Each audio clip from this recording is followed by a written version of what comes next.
JuliaKeller.co.uk, and yes, I'm the writer of Attract Authentic Love and the creator of the Attract Authentic Love series. You can find it online on my website, again, JuliaKeller.co.uk.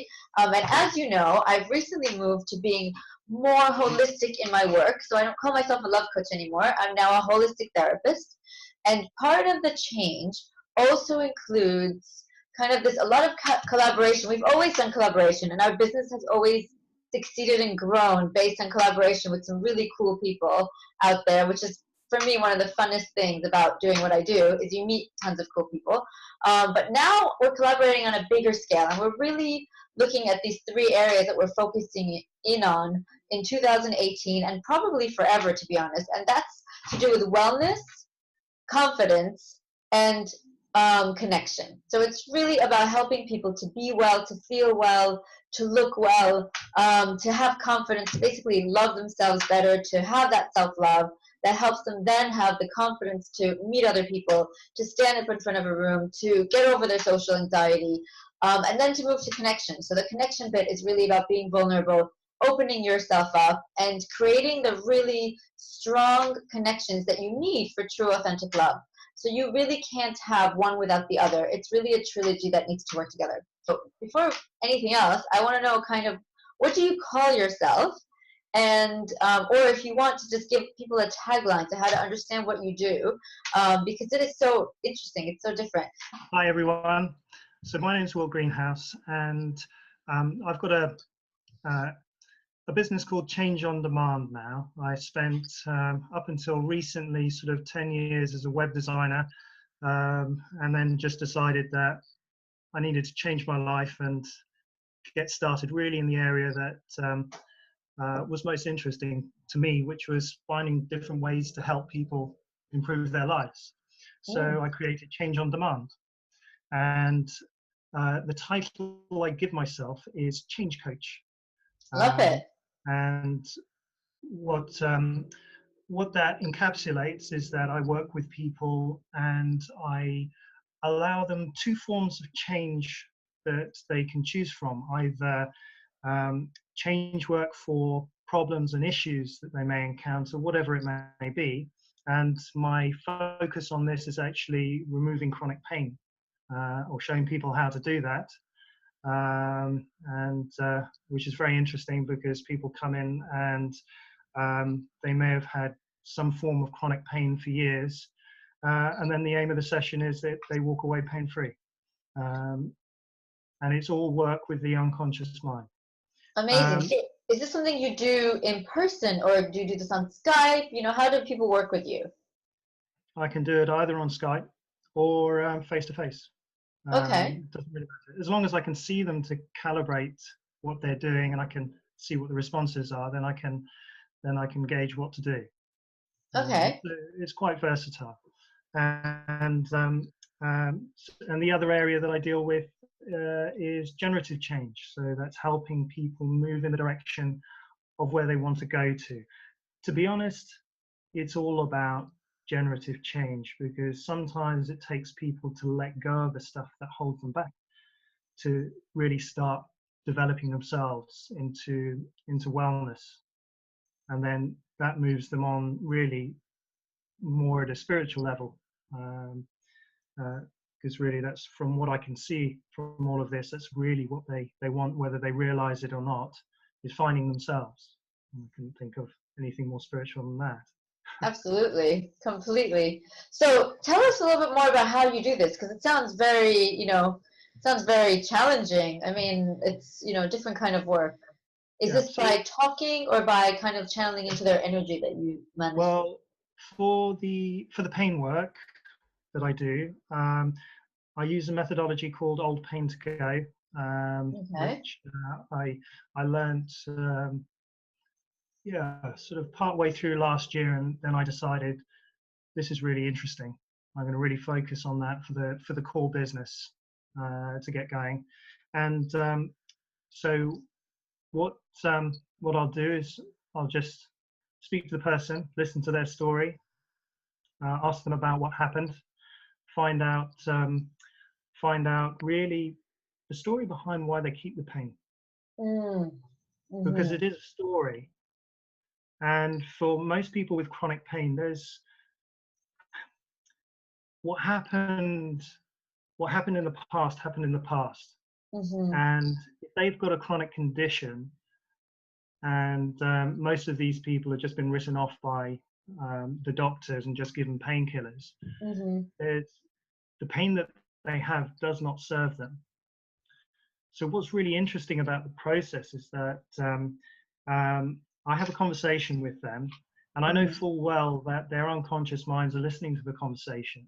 Mm-hmm. And what I'm listening for in my conscious conversation with them, like I'm having with you now, is really the fact that the pain that they're feeling does not benefit their life. Because the principle that you work on is that your unconscious is your best friend and will always be there to look out for you. It Mm-hmm. may not interpret things quite in a way that says that to you, obviously. And then I use, then I create a three-way conversation. We have a conversation with the person's conscious mind, like this, us talking together, Mm-hmm. and then we introduce them to themselves, their unconscious mind. Mm-hmm. And we do it through an idiomotor response. So Mm-hmm. hypnotists will understand what that is. But basically, it's a response that is unconscious. So the one that I normally get to set up is a leaning response. So you stand up and you just get them to turn sideways, Mm-hmm. and you just get them to balance themselves and just ask their unconscious mind if they could show a sign for yes. And the sign for yes would be the unconscious just pulling them forwards, just like that. And Is then there you a sign can, for no? sorry, Is there a sign for no? um, you could do, but there's no need to set it up. Okay. And all you're looking for is listening to the story, creating the arguments and the agreements, and then seeing Mm-hmm. whether the unconscious agrees to it or not. Okay. Sounds very interesting. And And if what it about agrees and to then it, then it switches it on. and then what about the next bit that you're talking about, moving them towards their Yeah. unconscious. So one of my little sideline hobbies Mm-hmm. is, well, I'd like to see the eradication of all diseases that the body makes itself, either as an overreaction to something or an underreaction to something. Mm-hmm. And I know full well that the unconscious mind controls everything in the body, and provided you can find the right way to do it, you can find the way so that the person can be enabled to heal. Mm. So I've been playing around on the side of trying to figure out the bits that are required to do it, and I've got quite a good way which I'm going to launch. Well, I'm going to launch the official training for, but I've already started practicing it quietly just to gather evidence for it, because I want to see a lot of outcome-based evidence for it. Mm-hmm. But I have a way of the things that I feel that hold people back from healing from anything tend to fall into two areas. Okay. Negative emotions, being trapped within the body, whether Is- somebody lives in a state of fear and anxiety. Okay, so it's basically Um, them holding on to negative emotions yeah. as for And whatever then reason. for whatever reason, just maybe because they live in that environment, Mm-hmm. and because they live in that environment, it just becomes part of the norm and part of their belief structures that Mm. they live like that, and they You mean like continually holding on create. to stress because they're constantly living in an environment full of stress, Yeah. whether it's work or Um, family or whatever related. yeah. Or anger Mm-hmm. or fear, whatever Okay. it may be. Um, and the other thing that I figured that there may be a really strong attachment to letting go of an issue could actually be karma, which for some people would be a long stretch of the imagination, but there's no harm in clearing it. Mm-hmm. Um, and And then I'd like to introduce people to the concept of what is the collective consciousness, Okay. which to do that, I want to introduce people to this book called Power versus Force, which was published Yeah. in 1994 by Mm-hmm. Dr. Richard Hawkins. Mm-hmm. And it's a very interesting read. I only came across it just a couple of months ago, and I read it, and everything's changed since then. Okay. It gave me a much deeper understanding of consciousness and where it connects to, and that we're all connected. And the point about this book is that it provides the scientific evidence to show that this is true. And also it provides the methods by which you can then go about corroborating that it is true, and then actually start utilizing it for something useful. So basically, if we assume that we are all plugged into this big collective consciousness, it just means that our little things that we do with the universe, with each other, makes a huger difference, because there is just basically, then we just assume that the butterfly effect really does exist. Yeah. But it also means that we can tap into this higher consciousness in order to solve our problems, let's say, in order to help give us ideas, in order to help innovate our lives. Yeah. And so what I discovered is it's very easy to connect to the collective consciousness at a very basic level. It's Okay. kind of a bit like using Morse code. There are probably more sophisticated ways, but this way a lot of people could use. And it's using the principles of kinesiology or muscle testing for those people that haven't heard of it before. Muscle testing is used by kinesiologists to figure out if your body is, for example, allergic to something. And all you're doing is you're testing if they put something next to you, whatever the substance is, and if your body goes weak, then that's something that's not good for you.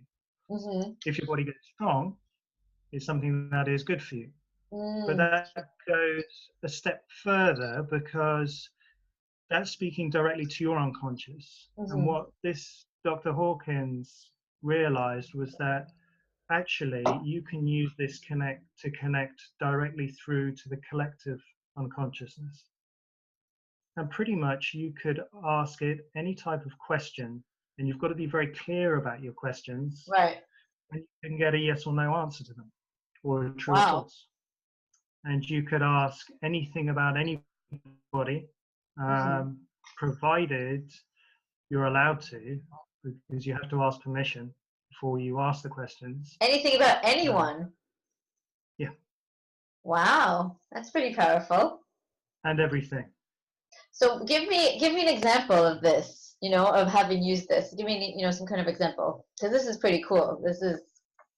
Okay, so for example, you're watching TV. Yeah. And you see a politician. They make a statement.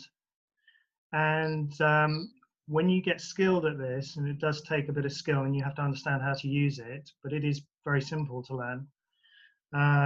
You can connect to the collective consciousness and ask, is this statement true? Go ahead.